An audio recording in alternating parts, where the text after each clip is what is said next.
आज हम जो बड़ी बहस करने जा रहे हैं वो एक मासूम की जिंदगी से जुड़ी है। मात्र 4 महीने का और शाहीन बाग के प्रदर्शन ने उसकी जान ले ली। ऐसा क्यों हुआ, सिलसिलेवार ढंग से बताएंगे और ये भी पूछेंगे कि अब आयोजकों के ऊपर नेग्लिजेंस के चलते एक बच्चे की मौत का मुकदमा क्यों नहीं दर्ज होना चाहिए। शाहीन बाग में पिछले 52 दिनों से चल रहे आंदोलन के बीच 4 महीने के जहान की मौत हो गई। मां नाजिया के साथ जहान हर दिन की तरह 30 जनवरी को भी प्रदर्शन के लिए पहुंचा था। यह अलग बात है कि 4 महीने का मासूम जानता भी नहीं था कि वो क्या करने जा रहा है और इससे उसे क्या नुकसान उठाना पड़ सकता है। मां नाजिया उसे रोज अपने साथ प्रदर्शन के लिए शाहीन बाग लेकर जाती थी। वहां प्रदर्शनकारी उसे अपने गोद में लेकर खिलाते थे और अक्सर उसके गालों पर तिरंगे का चित्र बना दिया करते थे। इससे इन्फेक्शन, बहुत बड़ा इन्फेक्शन का खतरा होता है इस तरह के छोटे बच्चे पर। लेकिन इसी दौरान उसे ठंड लग गई, जिसकी वजह से उसे जबरदस्त जुकाम और सीने में जकड़न की शिकायत हुई और फिर उसकी जान चली गई। मासूम जहान का जहां उजड़ गया, पर मां कह रही है कि उसे जाना पड़ेगा क्योंकि उसके पास पेपर्स नहीं है। अगर एनआरसी आ गया तो क्या होगा, उसके पास पेपर्स नहीं है। वो अब भी उसी तरह शाहीन बाग जाकर प्रदर्शन करने का दावा कर रही है। एक मां का बेटा चला गया लेकिन अफवाह ने उसे प्रदर्शन पर जाने को मजबूर कर दिया, जबकि आज भी गृह मंत्रालय कह चुका है कि एनआरसी के बारे में अभी कोई चर्चा नहीं हुई है। और इसके पीछे की जो दलील है वो साफ बता रही है कि सीएए को लेकर किस तरह का भ्रम फैला हुआ है। उसे रोज प्रोटेस्ट में ले जाते थे, हमारा बच्चा बिल्कुल अच्छा था। मगर उस दिन जब हम शाहीन बाग से आए थे तो उस दिन भी उसे मुझे नहीं लग रहा था कि वो कुछ हुआ है, मगर उसे सर्दी सीने में जकड़ी हुई थी। वैसे रोज वो उतना बीमार नहीं था, मगर उस दिन बहुत सही लग रहा था। मगर सुबह जब देखा तो वो ख़त्म हो चुके थे, उसे सर्दी लग गई थी। हमारा लड़का था वो तो बहुत माओ के साथ ऐसा हो चुका है, कितने लड़कों को ऐसा हो चुका है। तो हम इसलिए फिर भी हम जाएंगे, ऐसी बात नहीं है कि हम रुक जाएंगे। हमारे लड़के का ये हो गया तो हम देश के लिए तो हमें जाना पड़ेगा, क्योंकि हमारे लिए तो ये सब हो रहा है। हमारे पास जो नहीं है कागज़ तो हम कहाँ से लेके आएंगे, इसलिए मुझे जाना है वहाँ पे। सुना आपने, मां कह रही है कि कलेजे के टुकड़े की जान चली गई तो क्या वो सीएए का विरोध करती रहेंगी। हालांकि सीएए से किसी भी भारतीय नागरिक, चाहे मुसलमान हो हिंदू हो, किसी का भी कोई लेना देना नहीं है। आखिर एक मां के लिए बेटी की मौत से भी बढ़कर प्रदर्शन कैसे हो सकता है। और सवाल ये कि आखिर विरोध है किस बात का, जिसके आगे एक मां को अपने बच्चे की जिंदगी तक नहीं दिखी। आखिर कौन है जहान की जान लेने वाला। क्या माता पिता की लापरवाही की वजह से जहान की जान चली गई। 4 महीने के मासूम को ठंड ने मारा या शाहीन बाग ने।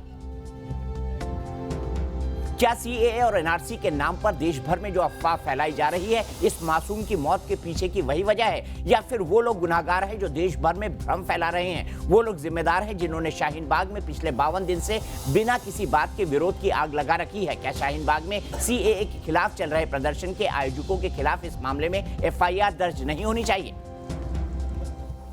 इस बड़े सवाल के साथ बहस के लिए हमारे साथ खास मेहमान मौजूद हैं। हमारे साथ मौजूद हैं जाने माने ऑर्थोपेडिक सर्जन डॉक्टर कौशल कांत मिश्रा, जो कि एक सामाजिक कार्यकर्ता और अपने जमाने के बड़े आंदोलनकारी रहे हैं। ऑल इंडिया इमाम एसोसिएशन के अध्यक्ष मौलाना साजिद रशीदी, शाहीन बाग के प्रदर्शनकारी रमीज रजा, इस्लामिक स्कॉलर इरफा जान हमारे साथ थोड़ी देर बाद जुड़ेंगी और डॉक्टर मजहर नकवी भी हमारे साथ मौजूद हैं। साध्वी प्राची हमारे साथ आने वाली है, धर्मगुरु स्वामी दीपांकर हमारे साथ हैं और वीएचपी के प्रवक्ता विजय शंकर तिवारी भी हैं। सबसे पहले मैं आपसे जानना चाहूंगा रमीज, बताइए, आप इस बेटे, इस बच्चे की, इस जहान की मौत के लिए जिम्मेदार नहीं है। सबसे पहले तो दीपक जी मैं आपका शुक्रिया अदा करूंगा, आपने मुझे अपने स्टूडियो बुलाया। उसके बाद मैं दीपक जी आपको बताना चाहूँगा, ये जो 4 साल का बेटा जो शहीद हुआ है, जो पिछले 50 शहीद मत बोलिए, मारा है आपने उसको। किस बात की शहादत, किसने बोला कागज दिखाने? सरकार ने बोला कागज दिखाने। अफवाह फैला रखी है आपने और अफवाह के ऊपर पूरी दुनिया चल रही है। अगर मैं अपनी बात कहूँ 2 मिनट तो आप मुझे कहने देंगे तो मैं अपनी बात रखूंगा। 30 सेकंड कहिए। पहली चीज तो ये जो बेटा शहीद हुआ है, इसके लिए सिर्फ और सिर्फ भारत सरकार जिम्मेदार है, भारत के प्रधानमंत्री जिम्मेदार हैं, भारत के गृह मंत्री जिम्मेदार हैं। क्यों? ना वो सीए लाते, ना वो देश में मुसलमानों के साथ भेदभाव करते, ना ये 4 साल का बच्चा शहीद होता। दूसरी चीज़, मतलब आपको शर्म नहीं आती? इसके लिए भी सरकार जिम्मेदार है? फिर मैं इसके लिए काम भी करता हूं। कौन लेके गया था उस बच्चे को? कौन लेके गया था उस बच्चे को? क्यों लेके गए थे? किसने बोला कागज दिखाना है? और आप एक बात बताइए, ई रिक्शा चलाता है जहान का पिता, ई रिक्शा चलाता है, ई रिक्शा के लिए उसने लाइसेंस नहीं बनवाया होगा? क्या उसके पास कागज नहीं है? किस बात की कोरी अफवाह फैला रहे हैं आप? जवाब दीजिए देश को। मैं इसका जिम्मेदार इमरान खान और डोनाल्ड ट्रंप को बना दूं? 304 का मुकदमा लगना चाहिए आप पर। मैं इसका जिम्मेदार डोनाल्ड ट्रंप इमरान खान को बना दूं? आप भारत के प्रधानमंत्री की जिम्मेदारी नहीं लेंगे, फिर कौन लेगा? आप मुझे ये बताइए। आप लोग हैं जिम्मेदार, क्योंकि आपने बिना बात का आंदोलन खड़ा कर रखा है। और गांधी, सरदार पटेल, अम्बेडकर जाने किससे उसकी तुलना करते हैं? करेंगे, ये आंदोलन चलता रहेगा। ये आंदोलन मैं आपको बता देता हूं, जो भारत के अंदर लोगों को कंफ्यूजन है, ये जो आंदोलन है ये भेदभाव का है। आप कह रहे हैं कि अफगानिस्तान से, पाकिस्तान से, बांग्लादेश से जो हिंदू हैं जिनको परेशान किया जा रहा है, मोदी जी उनको लाना चाहते हैं। अरे मैं कहता हूं, आप क्यों लाना चाहते हैं? आप ये बताइए। पहली चीज, आपको पता है पाकिस्तान में हिंदुओं की परसेंटेज कितनी है? 1.5%। आपको पता है वहां पर कौन है? वहां पर जज कौन है? वहां पर हिंदू जज है। आप मुसलमान मुझे दिखाइए 14% में कोई जज हो। पहली चीज। जस्टिस ए चहंदी भारत के चीफ जस्टिस ऑफ इंडिया रहे। क्या बात करें? रमेश भाई रुकूंगा। कौशलकांत मिश्रा किसने बोला है पेपर दिखाए जो है महिला अपने 4 महीने के बच्चे का? रमेश आपका टर्न हो गया। 1.5 मिनट आप बोल चुके हैं। डॉक्टर मिश्रा रमेश रुकना पड़ेगा आपको। डॉक्टर मिश्रा देता है, मैं अपनी बात को पहले पूरा रखूंगा। 1 मिनट रुक जाइए प्लीज। 30 सेकंड बोलिए। बोलने दीजिए, चलिए। डॉक्टर मिश्रा, ये क्या क्रिमिनल नेग्लिजेंस, गैर इरादतन हत्या का मामला नहीं बनता है शाहीन बाग के आयोजकों पर, मौलाना साजिद रशीदी जैसे लोगों पर जो देश में भ्रम फैला रहे, झूठ फैला रहे? बताइए। सबसे पहले तो भाई मैं आपको बताना चाहूंगा कि जो आप कह रहे हैं कि देश के मुसलमानों के साथ कोई भेदभाव हो रहा है, ये गलत है। और यही अफवाह है जिसने अभी आपने स्टेटमेंट देखा उस माँ का, वो ये कह रही कि मेरे पास कागज ही नहीं है। अरे बाबा, सीएए में कागज की बात ही नहीं है। मैं इसलिए विरोध करता हूं क्योंकि जो सीए का आंदोलन जो चल रहा है वो एक ऐसे कानून के अगेंस्ट चल रहा है जो भारतवासियों पर लागू ही नहीं होता। और आप सिर्फ इस बात के लिए पूरे देश के जो इनोसेंट मुसलमान है, आप ये समझिए कि वो मुसलमान जिसमें उनके इमाम अपने जुमे की नमाज में ये कहते हैं कि आप पोलियो का टीका मत लगवाइए नहीं तो आपको इनफर्टिलिटी हो जाएगी, और वो लोग अपने बच्चों को पोलियो की दवा नहीं पिलाते।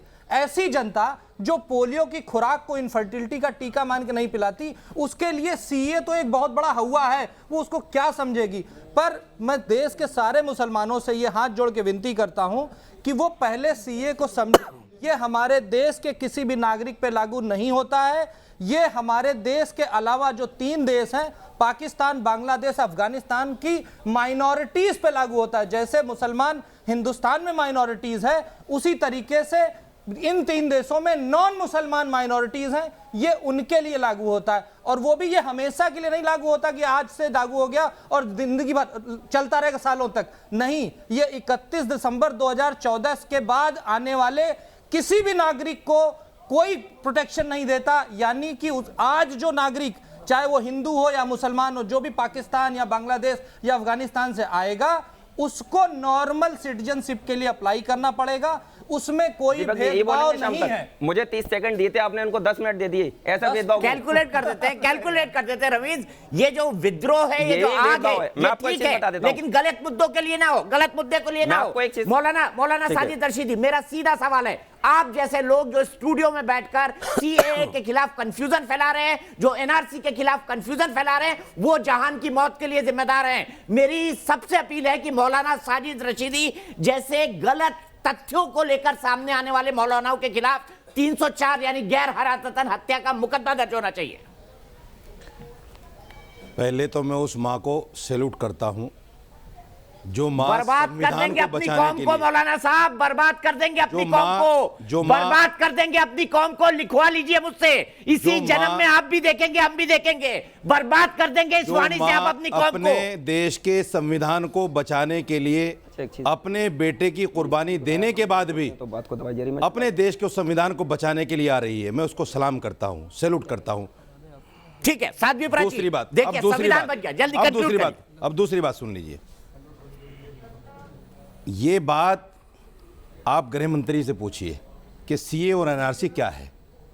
गृह मंत्री जी ने खुद कहा है कि हम अभी सीए ला रहे हैं, उसके बाद एनआरसी आएगी। उसके बाद प्रधानमंत्री जी कह सुन चुके हैं लीजिए, कि कोई सर, चर्चा सुन नहीं हुई। कल लोकसभा में गृह ये मंत्री का बड़ी बयान आ दिक्कत गया की है, बात है। कोई चर्चा नहीं हुई। आपको ऐसा क्यों झूठ लगता फैला है? रहे हैं, आप झूठ फैला रहे हैं। दीपक जी, आपको ऐसा क्यों लगता है कि हम देशद्रोही हैं, हमें बोलने का ये आप अधिकार खुद नहीं है? मांग रहे हैं, ये ऐसा आप क्यों खुद मान लगता रहे हैं कि आप क्यों देशद्रोही लगता हैं। वो आपके हम बोलते जमाई तो के आप बारे बोलने नहीं देते में, हमें। जमाई के बारे में किसी ने नहीं, आप एक नारा बोलते- चला, किसी ने कहा अरे, देश के गद्दारों को आपने गोली मारो, डॉक्टर को जो डैश टाइम- डैश को। मेरे भाई एक आप मिनट भी ले लीजिए, 2 मिनट ले एक लीजिए, मिनट तो बगैर पर बोले। झूठ मत सच बोलिए, प्लीज। झूठ मत सच बोलिए, प्लीज। झूठ मत प्लीज। सच बोलिए। एक आप मिनट एक्सपोज तो- हो चुके हैं एक मौलाना मिनट साहब, तो पूरी मुझे दुनिया ने बगैर बोलने दीजिए। आपका वीडियो देखा है। जब सही फैक्ट्स आते हैं तो कागज छुपा लेते हैं आप। सर, एक पूरी दुनिया मिनट- ने देखा है आपका वीडियो। अच्छा, 1 मिनट भी नहीं बोलना? बोलिए, 1 मिनट बोलिए, रोकूंगा भी नहीं, बोलिए। देखिए, ये सरकार वो सरकार है जिसने पूरे देश में आग लगा रखी है। मैं अभी कश्मीर से होकर आया हूं, मैं वहां सैकड़ों लोगों से मिला हूं। एक भी कश्मीरी ना पाकिस्तान के साथ जाना चाहता और ना आज़ादी चाहता। इन लोगों ने देश में ऐसा भ्रम फैला रखा है आतंकवाद के नाम पर, कश्मीरी बच्चों को जो इन्होंने जलील किया है पूरी दुनिया के अंदर, ये सरकार उसका बदला इसको मिलेगा। और देश में शाहीन बाग में जो आप बदनाम कर रहे हैं ना, शाहीन बाग को बदनाम करना छोड़ दिए दीपक चौरसिया जी, नहीं तो इसका खमियाजा मौलाना साजिद इसका रशीदी, खमियाजा आपकी ऊपर वाला हिम्मत आपको भी शाहीन देगा। बाग जाने की नहीं है। आपको आप भी जाएंगे देगा ना, इसका आपको भी खमियाजा। जूते पड़ेंगे। माफ छोड़ दीजिए कीजिएगा, इस बात को। ये शब्द इस्तेमाल इस कर रहा सरकार हूं। को मैंने आप तो मुझे बुलाया था, बताइए, आप मेरे साथ शाहीन बाग आपके चलिए। पास कोई आप जवाब नहीं है? गए, आप नहीं गए। आपके मैंने तो पास- कहा आप शाहीन आप बाग चलिए। जैसे साध्वी आदमी के साथ प्राची, मैं क्यों जाऊं? जहान की इस मौत का आप कौन जैसे जिम्मेदार आदमी है? के साथ मैं क्यों जाऊं? बच जाइए, जो बच इस्लाम को जाइए। बदनाम आपको करता है, एक्सपोज करता है जो ये। इस्लाम को आपकी बदनाम खुद की करता है, हिम्मत नहीं है कि आप आप शाहीन जैसे बाग चले आदमी के जाएं। साथ मैं क्यों साध्वी जाऊं? प्राची, जवाब जो- दीजिए। जो जहान बाबा की मौत साहब के लिए भीमराव चाहे अम्बेडकर का शाहीन नाम बाग के लेकर प्रदर्शनकारियों इस्लाम को पर बदनाम गैर करने इरादा की हत्या का कोशिश क्यों मुकदमा जाऊं दर्ज आपके होना साथ? चाहिए। पहले क्यों जाऊं आपके साथ? दीपक आप तो बाबा चौरसिया साहब जी भीमराव मौलाना अम्बेडकर का आपने नाम गई लेकर बात, बताया ऑडियो है बंद कर देना, आप ऑडियो हिंदुस्तान बंद के कर अंदर देगा। केवल साध्वी और केवल प्राची, झूठ का प्रचार करना इनकी फितरत है। वो केवल आपकी है, और हमारी केवल नहीं है। झूठ का प्रचार आपके चैनलों पे बैठ करके ये प्रचार करते हैं और कुछ नहीं कर सकते। मैडम, वो आपकी है, कश्मीर हमारी के नहीं अंदर है। पूरी शांति है। आपके पास कोई ढंग की छोटे-छोटे बात हो तो बच्चे बता वहाँ पढ़ाई दीजिए। कर रहे हैं।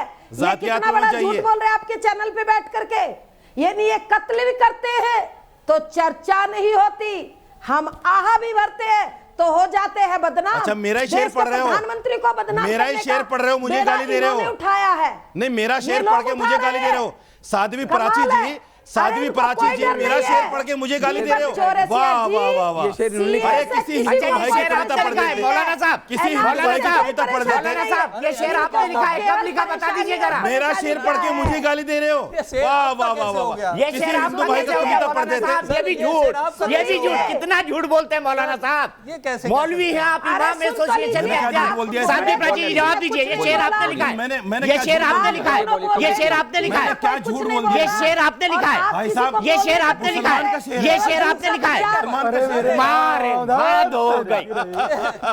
ये मुसलमान का शेर है। मुसलमान का शेर पढ़ के मुसलमान को गाली दे रहे हैं। ठीक है, कितनी साध्वी प्राची विडंबना जी, इस आप देश बोलिए। की। भूल जाइए साध्वी मौलाना साहब क्या कह रहे हैं। जैसी- साध्वी प्राची जी, आप साध्वी बोलिए। प्राची जैसी साध्वी जो देश में सिवाय नफरत के कुछ नहीं करती, लेकिन ऐसे लोगों ये को साध्वी चैनलों है। पे मत प्रेम बैठाइए। ये साध्वी के नाम ये पर बैठ के कलंक आप है। प्रेम बांट रहे हैं। ये साध्वी के नाम पर उनका नहीं कलंक है जो ये लोग। मौजों में तूफान के मारे डूब गए, रोना तो उनकी किस्मत का जो बैठ किनारे डूब गए। ये लोग अपना कर्तव्य केवल झूठ का पुलिंदा है, ये कर्तव्य नहीं इनके, कोई अधिकार तो मांग रहे हैं। देश में केवल और केवल नफरत फैलाना, झूठ का प्रचार करना, मोदी जी के खिलाफ आग बबूला होना, मोदी जी के खिलाफ छोटे छोटे बच्चों में जहर भरना, केवल इनका यही काम रहेगा और कोई काम नहीं है।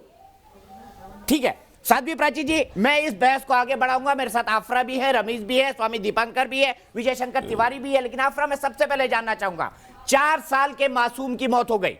मैं जानना चाहता हूं कौन है जहान का कातिल? किसने ऐसे हालात किए? मां कह रही है मेरे पास पेपर नहीं है, हालांकि पति ही रिक्शा चलाता है। पेपर नहीं है मेरे पास, इसलिए मुझे प्रदर्शन में जाना पड़ रहा है। आगे की पीढ़ियों की लड़ाई है। किसने पेपर मांगे? जब प्रधानमंत्री साफ कर चुके हैं, कल गृह मंत्रालय ने साफ कर दिया कि एनआरसी पर अभी कोई विचार नहीं हुआ है।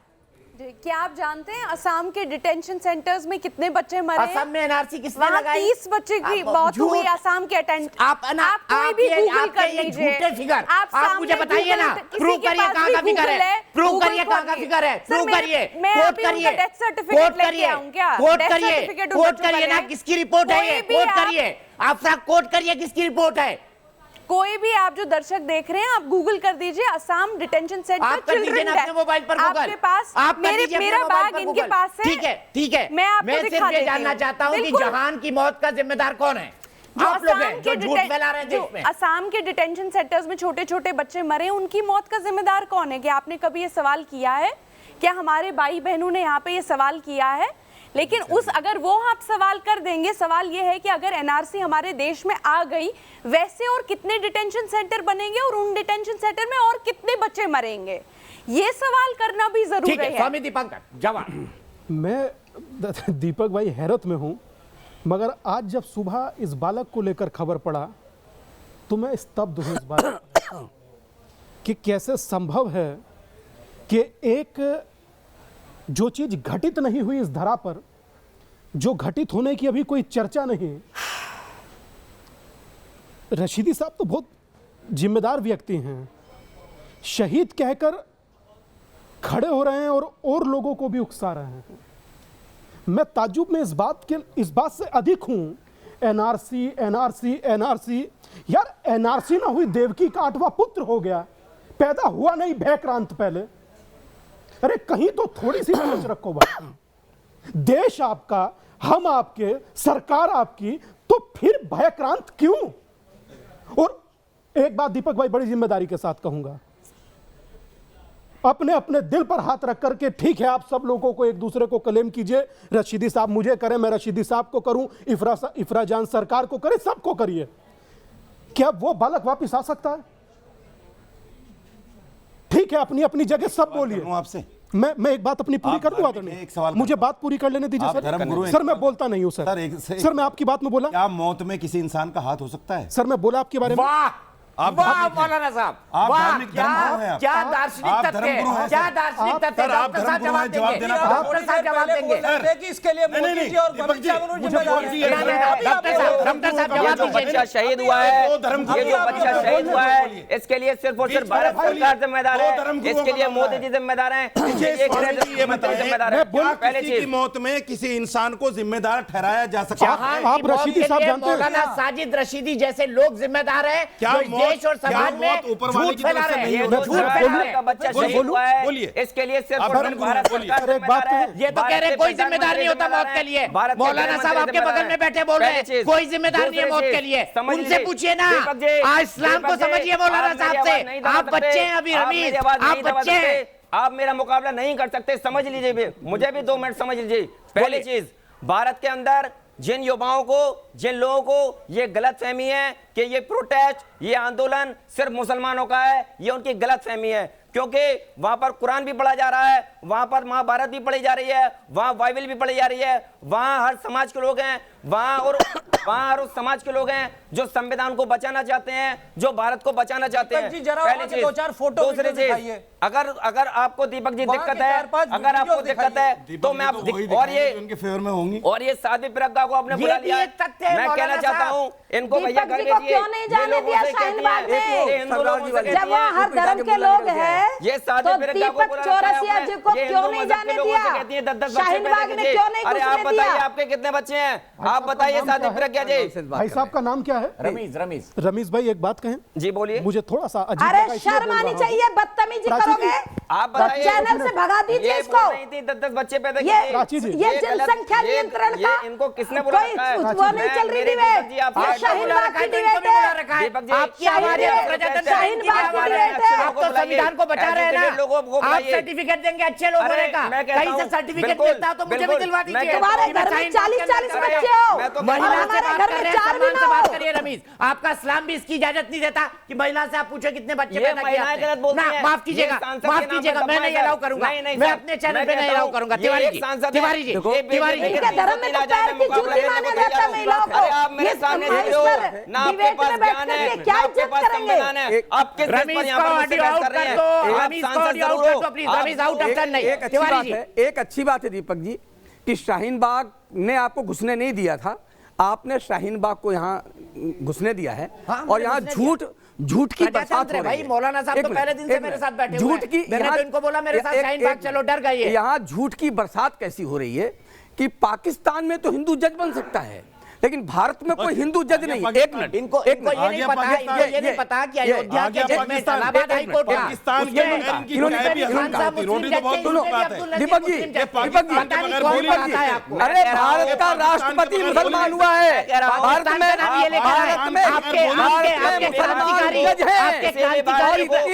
क्रांतिकारी लेकर आए पाकिस्तान।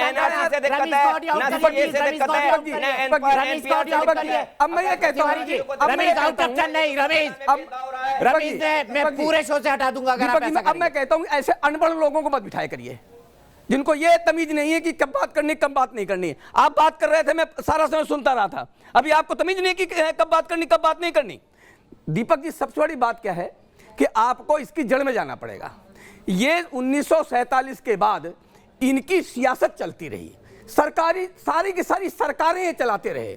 2014 के बाद इनकी चलती नहीं। हमारे प्रधानमंत्री हैं। एक मिनट, मैं सरकार हमारी मोदी को मारने की बात हमारे प्रधानमंत्री हैं। नहीं मौलाना साहब, नहीं, आप अपने प्रधानमंत्री की बात नहीं मान रहे, अपने प्रधानमंत्री की बात नहीं कर रहे, अपने प्रधानमंत्री की बात नहीं मान रहे। देखो, एक मिनट, कह सकते हैं कि सुन लीजिए, रसीद सुन लीजिए, आप इनसे पूछिए सरकार इनको बोले सुन लेने दीजिए। ठीक है मौलाना, देखो ना सरकार ये 2014 के बाद मौलाना साहब मुझे बता ये झूठ बोलेंगे ना, 2000 आप मान नहीं रहे, अपना प्रधानमंत्री नहीं मान रहे, अपना गृह मंत्री नहीं मान रहे, ना गृह मंत्री की बात मान रहे, ना प्रधानमंत्री की बात मान रहे, तो आपका सरकार कैसे हो गई? प्रधानमंत्री जी मेरे प्रधानमंत्री नहीं है। अरे आप मानो तब ना, प्रधानमंत्री है। अरे खुद ही कह रहे हो हम नहीं मानेंगे। प्रधानमंत्री एक मिनट, वो देश के प्रधानमंत्री हैं, वो मेरे भी प्रधानमंत्री हैं, वो मेरे भी प्रधानमंत्री हैं।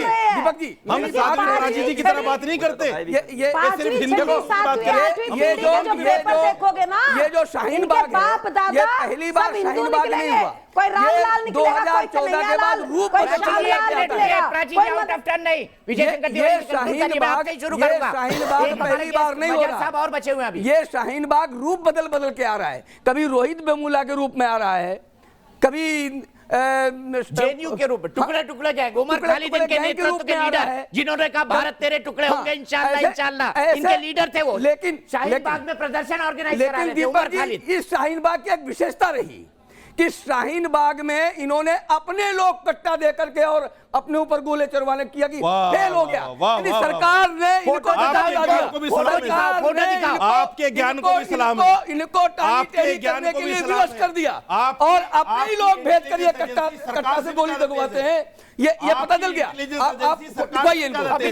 मौलाना साहब अभी दिखाता हूँ, आपने टीवी नहीं देखा है, अभी दिखाता हूँ, टीवी नहीं देखा। ये देखिए संजय सिंह आपके नेता आम आदमी पार्टी के लिए प्रचार करते थे ना, आपके नेता संजय सिंह, वो गोली मारने वाले को टोपी पहना रहे, गोली मारने वाले को टोपी पहना रहे। आपके नेता, आप पार्टी के नेता है ना मौलाना साहब, मौलाना साहब आप पार्टी के नेता है ना, आप पार्टी के नेता है ना, आप पार्टी के नेता है ना, आप पार्टी के नेता है ना, प्रचार करते हैं उनके लिए, प्रचार करते हैं गलियों में जा जाके। देखिए ना टोपी पहना रहे, टोपी। थोड़ा सेहत का भी ख्याल रखा। मेरा नाम, मेरी सेहत बिल्कुल फिट है मौलाना साहब, बिल्कुल फिट है। हिंदुस्तान है, बिल्कुल फिट है। यहाँ सुबह को आम आदमी पार्टी में, दोपहर को कांग्रेस में, शाम को दीपक जी, दीपक भाई, और फिर आरएसएस में और विश्व हिंदू परिषद में। ब्रेक के लिए रुक रहा हूँ, ब्रेक के बाद वापस आऊंगा, मनहर मनहर भाई के पास चलेंगे और शाहिद रशीदी साहब जो झूठ बोलते हैं उसका भी पोस्टमार्टम करेंगे इस ब्रेक के बाद।